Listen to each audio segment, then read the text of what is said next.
Good afternoon, everyone. So, in behalf of Cebu Technological University, Barili and Dumanhog Campus, I stand before you to express our heartfelt gratitude to our top-performing congressman of the province of Cebu, Honorable Pablo Jan Garcia, to our dynamic municipal mayor, Honorable Pablo Jan Garcia IV, and to our campus director, Dr. Romeo C. Lipitid, to our active Vice Mayor, Honorable Luisito Punsica, and of course, to our supportive SB Councilor, Honorable Andy Alpas, and to our Barangay Captain of Barangay Candugay.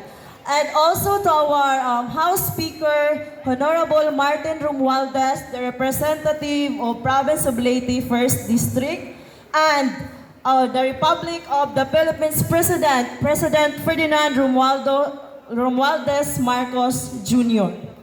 So,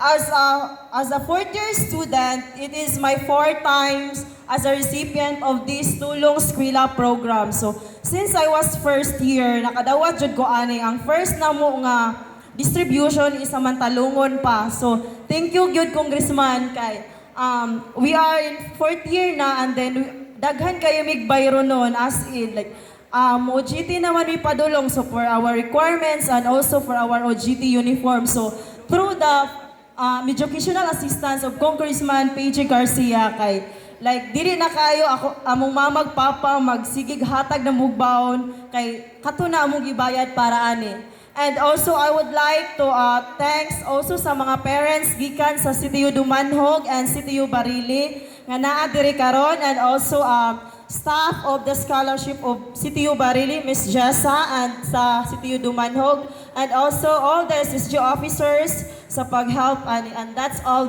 Thank you.